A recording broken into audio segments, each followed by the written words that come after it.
Hindi pinahaladang dalawa nating pambato sa One Friday Fights 118 na sina Carlos Alvarez at John Menard Atole, maging si Jeremy Pacatiw para sa One Fight Night 34. Sa strawweight bout, natalo si John Menard Atole sa pamamagitan ng round 2 submission kontra kay Gabriel Leonetti ng Italy. Sa featherweight bout, muling natalo si Carlos Alvarez sa rematch nila ni Nachinsat ng Mongolia.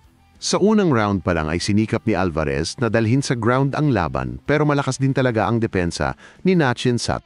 Pagdating ng round 2, sinikap pa rin ni Alvarez na isagawa ang game plan na dalhin ang laban sa ground pero maganda pa rin ang depensa ng kalaban.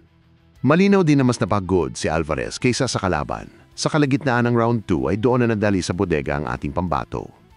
Kaya naman panalo si Nachinsat sa pamamagitan ng technical knockout.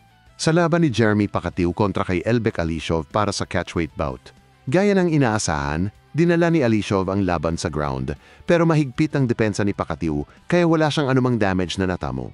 Pero pagdating sa round 2 ay doon na tinapos ni Alishov ang ating pambato sa pamamagitan ng arm triangle choke submission. Sa laban na ito ay nag-overweight si Elbek Alishov at bagsak din sa hydration kaya ang laban na ito ay naging catchweight imbes na maghaharap sana sila sa bantamweight.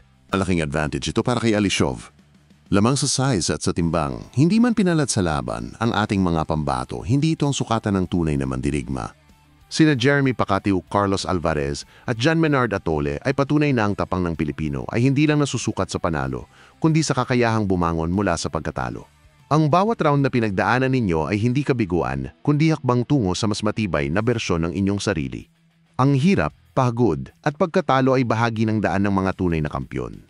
Sa kabila ng matinding depensa ng kalaban, sa kabila ng malaking kalamangan ng mga kalaban, pinili ninyong lumaban at yan ang puso ng isang tunay na mandirigma. Walang pagkatalong permanente. Bawat laban ay isang leksyon. Bawat pagkatalo ay pagkakataong maging mahusay, maging matatag, at bumalik ng mas matapang. Bawat pagkakataon ay may pag-asa.